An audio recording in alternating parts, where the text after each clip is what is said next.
Hello, everybody, and welcome to the RFP Success Show. I am, as always, your host, Lisa Rehurick, founder and CEO of the RFP Success Company. And today I am really excited. I love success conversations with people that really know this business because it gives you guys so many really cool nuggets, strategies, tips to improve your RFP world, whatever that looks like for you. So I'm really excited to welcome Robin Davis. She's founder and CEO of Meter LLC. She's also an APMP fellow and I think CP. Is that right, Robin? CF. CF, Yeah, sorry. You that's might have okay. that wrong. But Robin, welcome to the show. Thank you. Thank you for having me. Yeah, absolutely. So, I'm really excited about Robin. She does similar to what we do at the RFP Success Company. She helps people win RFPs. And so she's been around for a while. She knows what works and what doesn't work. She's got a lot of really great information, and I'm thrilled to have her on here. So, Robin, why don't we kick it off with having you tell us a little bit about yourself and your history working with RFPs? Okay.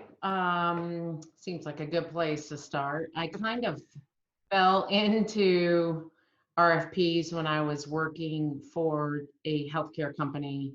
This was back in 2000. And I was in a sales support role there. And as you know, no salesperson likes to write responses to Right. questions. So they often landed on my desk and, with the request of, can you track down this information? So after that happened a couple times, I recognized, well, we have an obvious gap here. The RFP is essentially, a client knocking on our door wanting to buy something from us, and we're doing this. You want me to respond. So the beautiful thing is that I work for a small, rapidly growing company, and they had a really great culture and entrepreneurial spirit. So essentially, if you identified a gap or a need, you just kind of rolled up your sleeves and dove in. Nice. So I started looking around, wondering, well, surely other companies do this. I wonder if they have a process. There must be a better way. That's when I stumbled into APMP and Nice. went to my first conference, I believe in 2001. Oh, wow. And I thought, oh my God, this is the promised land for proposal professionals. This is a thing. This is a bona fide profession, which I had no clue about. So from that, I came back to my job and went to my boss. I'm like, oh my God, it's a whole thing. And they already have it figured out. I don't have to figure this out from scratch. Yeah. So that was a real light bulb moment. And so that turned into, well, is this something you want to do and take on as a responsibility for our organization? And I said, sure, let's do that. I have I, I'm a songwriter, so I like writing creatively anyway. And so Oh, it seemed like cool. something that might be up my alley. So yeah, fast forward 8 years from there, I had built a team of 10 people. They're called the Knowledge Management and Proposal Department. Um, and then the company started to change Mm. around 2007. We got a new CEO. And so he was trimming the fat and was going around the company and laid off hundreds of people. Although I was the lead singer of the company band, I had built this I department. love it. I was like, there's no way they can get rid of me, right? Right. Um, well, they did. Oh, And so brutal. it was tough. It was brutal. Yeah. It was Yeah. like the carpet ripped out from underneath you. Um, but 6 months later, I opened my consulting firm. And all those Nice. people that I got laid off with around the same time, they all went to different companies and started calling me and say, they don't do RFPs here the way that we did it Healthways, and I need you to come help me. Oh, how So beautiful. that's when I hung up my shingle, and that was, Beautiful. Built-in clientele. I it like was it. about 10 years. Yeah, it was perfect. Those people are still sustaining me. those Wow. relationships. Isn't that Yeah, crazy how that works? That's it amazing. is. Well, It's all about relationships. yeah, it really is. And I love your story too. And you and I actually have a kind of a similar story because I also Yeah. I went to work for like a healthcare consulting firm and they were very entrepreneurial and also responded to a lot of RFPs but didn't have a clue what they were doing and they were kind of like go create this department. So that's kind of Yeah. funny that we have that similarity. Yeah. Yeah. I thought we probably did Yeah, have that's similar cool. paths. Yeah. All right. So, one of my favorite questions to always ask because let's just like get down and dirty with it, right? What are some of the biggest mistakes you see that companies make when they're responding to RFPs? Where does one begin? How much time do we have? Right? Exactly. Well, I guess I'll kind of start this. I thought it was only fair that I started with some of my own mistakes. Like, nice.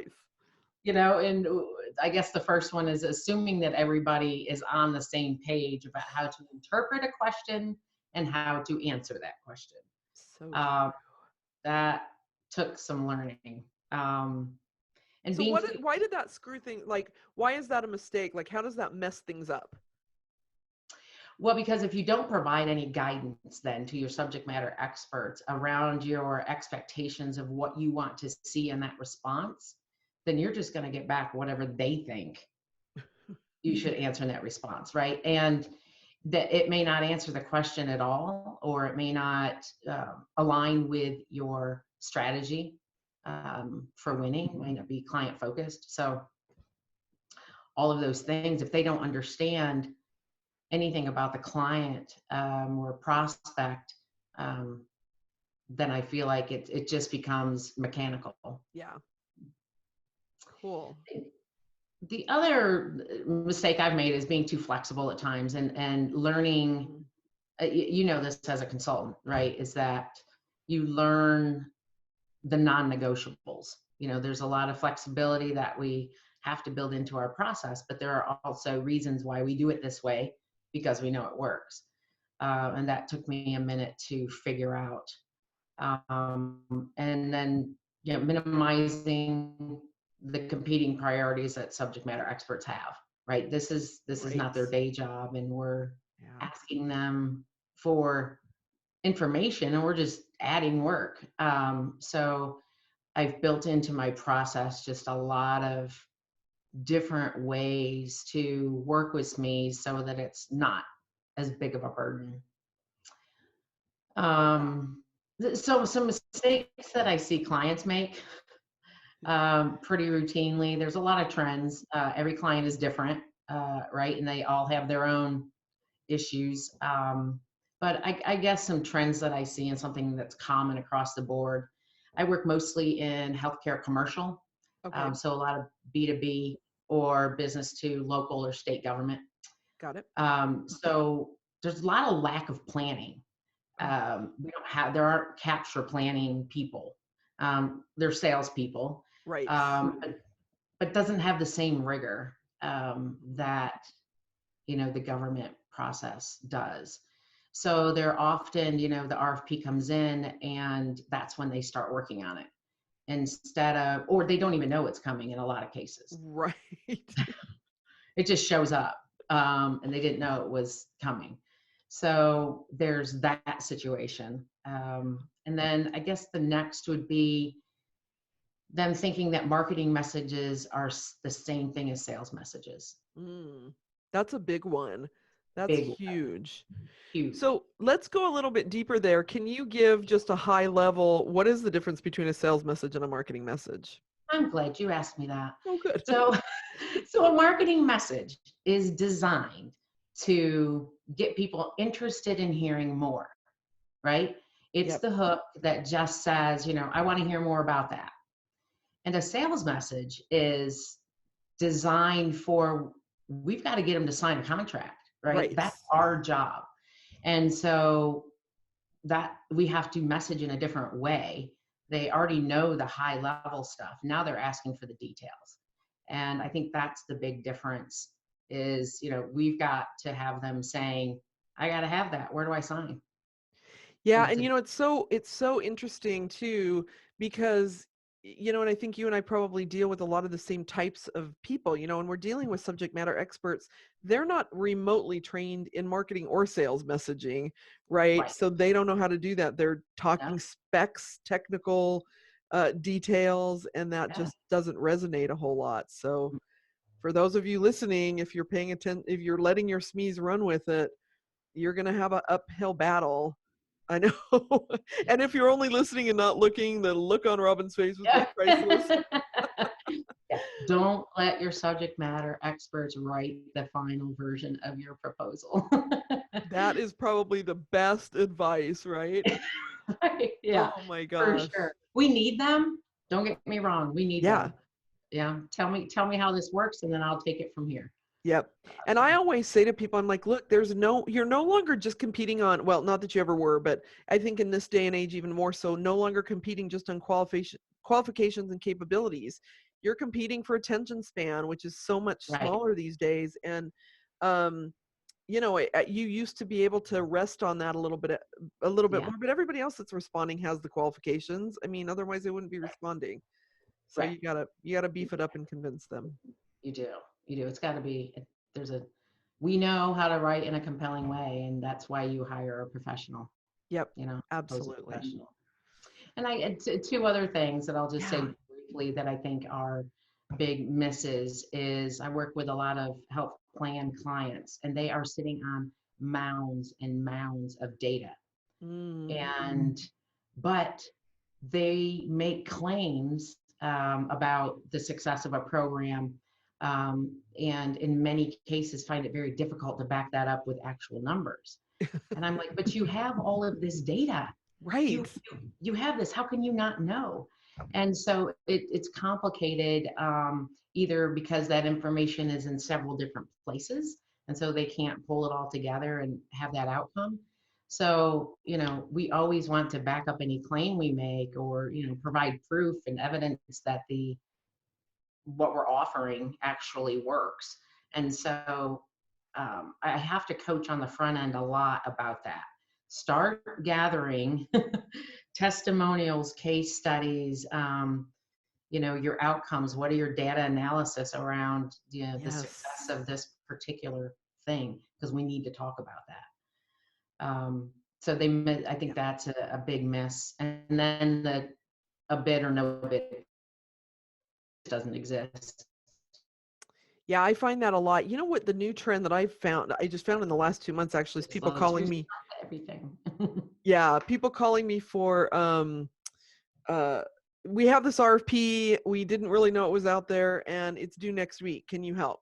So I went off on a rant about that on one of my recent podcast episodes. I'm like, okay, so you're really going to be competing with somebody that was just spending 6 weeks responding, and now you're going to spend 1 week, and you think you're going to that's a no from us because we can't help Yeah. you put out Yeah. a good proposal. So, but that and then the bid no bid is so important. If I 100% agree, because do you ever find this and then you get like halfway through the proposal and they're like, oh, wait a minute, we can't meet this Yes. qualification, and you're like, Of course. yeah, it's crazy. So great. Yeah. That's some really great insight. Yeah. Um, so what are some of your biggest lessons learned? I mean, I know we're kind of talking about mistakes, which flows into that, but do you have Yeah. any specific lessons learned that you can help maybe for some newbies that are listening, but also for seasoned people, because we still stumble and fall all the time, right? And learn from our mistakes. What do you find your biggest lessons learned have been? Yeah, I mean, besides what I've already talked about, I think it's important to remember that sales is still a relationship business, Yes. right? So the proposal itself does not win deals. Yep. Now, a poorly written proposal can absolutely lose you a deal, but it takes more than that. Yeah. Back to that, capture planning that needs to be done on the front end, the relationship, because that matters. Huge. Huge. And no salesperson on the planet wants to write a response to an RFP on their own. They don't. And so skills and experience. And availability is not a skill. So When you, and I guess that kind of leads into my third lesson learned, is when you find something that no one else wants to do and you do it really well, you can have a really successful career out of it. Yeah, right. So, and that's how I feel about RFPs, when I try to explain to people what I do, and they're just like, wow, that's really niche, isn't it? And I'm like, yeah. Do you like responding to an RFP? No. Nobody does. Exactly. Exactly. Yeah. I feel the same way. People will ask me what I do, and it either falls flat because they don't know what an RFP is, or Right. they get so excited because they're like, I hate RFPs. I hate them. Yep. I don't know anybody that loves them except people like us. Right. Right. Exactly. We're a little crazy. We're a No. little crazy, but that's okay. That's okay. Right. That's some good lessons. Thanks for sharing those. So, what advice, if you come across a company that is just they're continuing to lose, like what's some advice that you give them of what are some of the first things they need to look at? And I think it's probably going to be similar to some of the things you've already said, but Right. Yeah. I mean, only bid on winnable opportunities. Determine what those are for you. So let's start with a relationship. And tell clients that all the time. I said the best to increase your win rate is by only bidding on those that you think you can win. yeah. So yeah, that's that's a big one. You And know, and it's engaging the right people with the right skills. Yeah. yeah. You know what's so funny about that? I was having this conversation and actually it turned into an argument because this guy was arguing with me that the companies that have the highest win percentages, he goes, it's not really a fair measurement because maybe they're only bidding on things that they know they can win. And I'm like, uh, yes. Ding, ding, ding for the win. You get it. See, you actually get it. Yeah. Yeah. Yeah. Yeah. But that doesn't I mean, happen often. no, no, they will spend their money, and time and resources on things that they can't win. I mean, I'm happy to take it, but Right. it's right, yeah, yeah. And the second point on that is, engage the right people with the right skills. That means you have to have your salesperson, you have to have your subject matter experts, and then you have to have your proposal resources that know what they're doing. They know what a best practice process looks like, and will manage that for you. You need writers and editors and desktop publishers and all of those skill sets that a proposal consulting firm, or a in-house proposal team will be able to provide. Yeah. um, so those are the biggest ones, and planning ahead. Figure out what you're going to do before it hits the door, because that also wastes so much time when under a deadline. Is if you don't know what you're going to propose, or what you're going to say. I tell my clients, I tell them, I said, the writing is not really the hard part. Right. That's it's determining what we're going to write about. So let's get that done before the RFP gets here, so that we don't figure that out halfway through the project and we've lost 2 weeks and we've got to pivot and do it all over again. So Yeah, and that goes to your comment before about capture planning, right? Because if yes, you want to be thinking about it before the RFP hits, guess what? You got to know about the RFP before it hits. And right. it's amazing to me how people struggle with the timing and how long things take. But I'm like, if you've only got 6 weeks to respond, your whole first week is going to be sucked up with kickoff meetings, strategy discussion, all of that. And you're, on the back end, which people never give enough time for production and reviews and delivery and all of that kind of stuff. Never. And it really comes down, people are like, oh, we've got 6 weeks to write. I'm like, actually, no, you've got 2, maybe 3, but no. So yeah. You subject matter experts have 1 week, and then I have 1 week. Right. Exactly. And Oh, if we how could that change really boils. yeah. Yeah, right. So tell me about a favorite win that you've had. Uh, this is such a great question. Because I have my favorite clients. There's one that has set the bar really high. They were a small Nice. health plan. Their culture was great, collaborating. They wanted us on site. And, it really boils down to they hired us and then listened. Um, Really? How does that work? Rare. But yeah, they trusted us and listened, and it went really smoothly.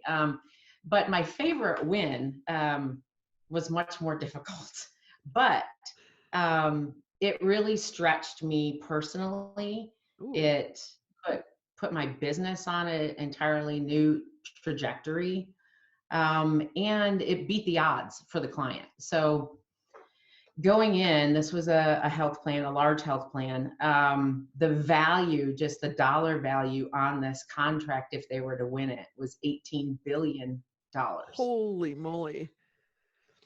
Yeah. And so going in, they told us we only have a 30% chance of winning this, probably less. Wow. And we're like, okay.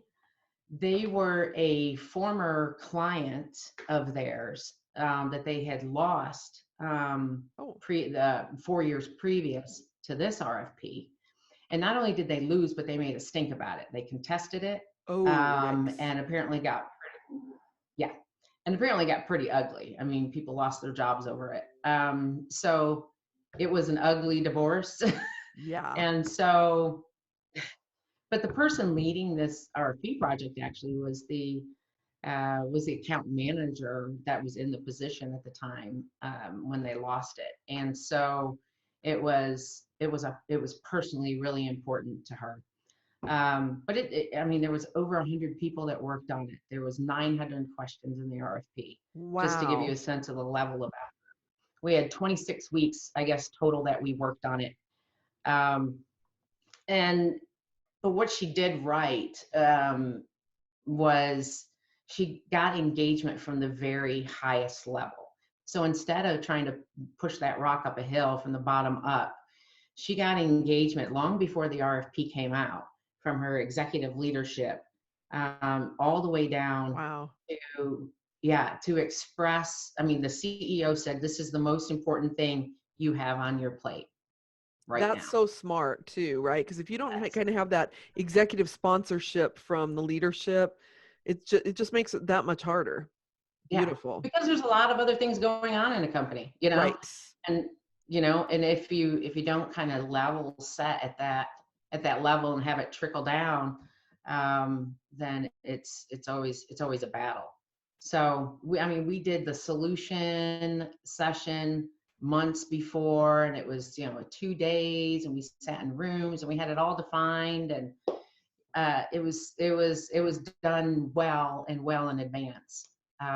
And it was long. It was hard fought. We worked a lot of hours. But Yeah. at the end of the day, they were very happy with the proposal that they submitted, and they won.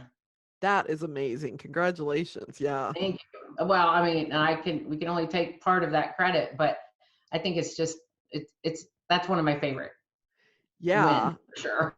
for Just to sure. be able to 18 overcome so much. Yeah, and $18 billion too. That's a pretty nice thing to have on your resume that you supported that win. Cha-ching. Yeah. Yeah.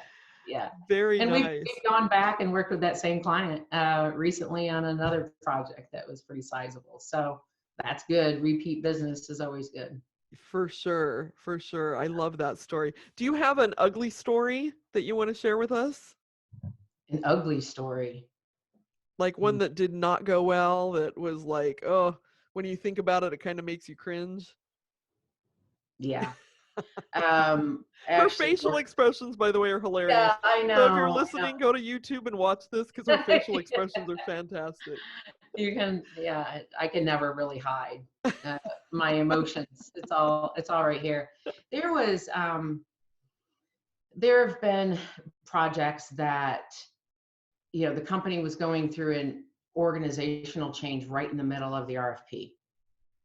The Yikes. people that were running the RFP themselves were so distracted because thought they were going to lose their jobs. Mm.